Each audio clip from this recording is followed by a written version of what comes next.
Recording. Hey everybody, I'm gonna cover a subject that's a little different to usual. We're gonna take a break from all the race issue stuff, and we're gonna talk about labor. The very essence of what it means to be a leftist is to care about the workers and care about the laborers. So that's exactly what we're gonna do today on this video, on this episode of my channel, if you want to call it that. So there's been a UAW strike authorized by, Sean Fain and the rest of the guys. And, in my opinion, I hold complete solidarity with the demands of and the people that are out there on the picket line. These people are looking for a 40% wage increase to compensate for the inflation. And, things are going up and up, and life is getting more expensive. So I think it's only fair that people's checks and how much you get paid for your labor, how much time you're spending at these places. People, because I did it and I recently left the job, but people dedicate years of their lives to these jobs, and these people don't deserve to just have their labor ignored or thrown away like it doesn't matter or barely given anything to compensate them. So today we're going to talk about this scab named John McCleary because I found some of his takes to kind of be atypical libertarian bullshit where he does the fake working class populism thing, but does nothing but criticizes the working people that are protesting for better wages and working conditions. Unprecedented game contract talks and newly elected UAW president Sean. The automakers are just a few days into national contract talks, and newly elected UAW president. This was a couple of days earlier, by the way. The entire landscape with his very public assessments of how the car companies are treating line workers. Business editor Rod Maloney tells us tonight this has everyone's attention when it comes to possible strikes. As the UAW talks get underway in earnest, there is strike concern, as in absolute strike against all of the. This is bullshit. I don't believe in quote unquote so called strike concern or wherever the fuck this guy's talking about, because at the end of the day, if these businesses, it's a voluntary reaction. You gonna either pay your workers more or, treat them better, meet their demands, or you're not. You're taking a risk when it's a freedom of association thing. These workers are deciding to not work because they're not being treated fairly at their job. And it's up to the company. It's always on the company, not the worker, to make the conditions better. The domestic three at the same time. Sean Fain hasn't overtly said that, but he certainly has left the door open for that as a tactic, which is deeply concerning to longtime Detroit area auto analyst John McElroy, who warns that this kind of incendiary rhetoric is unwelcome, unprecedented, and dangerous. Bring it on, bitch boy. I have no problem with the UAW wanting to get more wages. I'm totally in favor of them doing that. If you was totally in favor with it, why are you having this fucking conversation in? Because what you're trying to do, you're doing cover for billionaires and worker exploitation, where you're somehow gonna try to post talk justify, or try to I don't even know what the fuck you'd even call it, because how could you do this? This is truly like heartless ghoul bullshit, man. And I say that as a plant worker, even though I'm not directly in the auto industry, and somebody who has worked at a plant for, 5-6 years and what have you,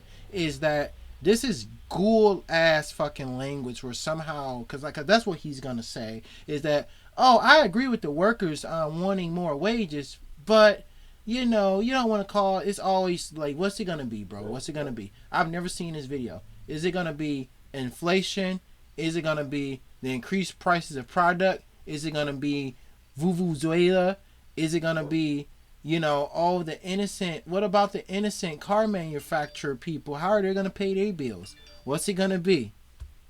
But McElroy says this kind of anti-domestic three stump speech is uncalled for.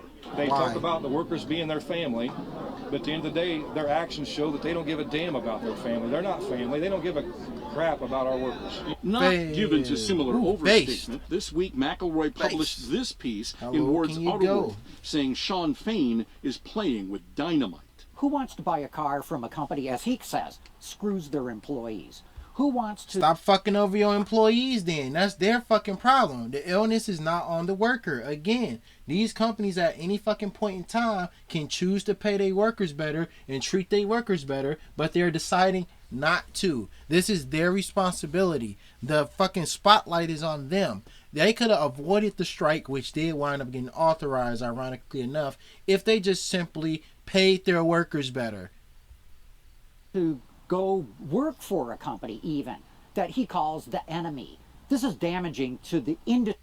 They don't have to be the enemy. They don't have to be they don't have to be any of the things that's being said here. The only reason why the big three are on the receiving end of this is because they're not reaching their workers' demands. They can reach these demands at any time, but they are again deciding not to. This could hurt Detroit.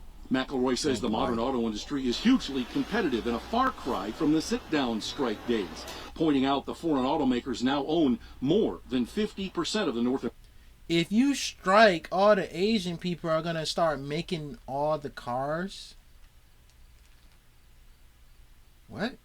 Well, I don't understand what this means. Like, what does this company not paying and treating their workers fairly have to do with Toyota or Honda or Suzuki? I don't think they make cars, but you know what I'm saying. Like, how do these things relate to one another?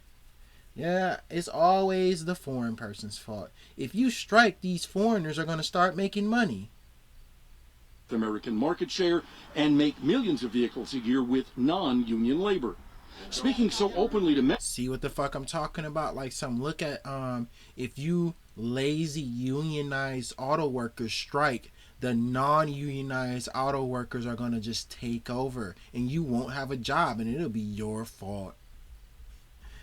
Liberalism, man. Gotta membership this way may help at the bargaining table, but it could also cause serious damage on the car lot. Here we go. A strike or the so way it was two things I predicted. It was both. No, it was even something I didn't predict.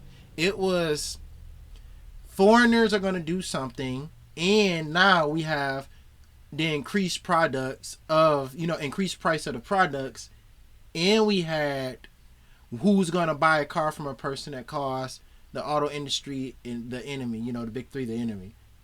So I didn't predict that one, but these other two, I was quite close on the money. Companies hurts them in the marketplace. The foreign automakers are going to take more market share, and guess what? That's going to result in fewer UAW jobs. McElroy believes that's not how it works. And he did that little.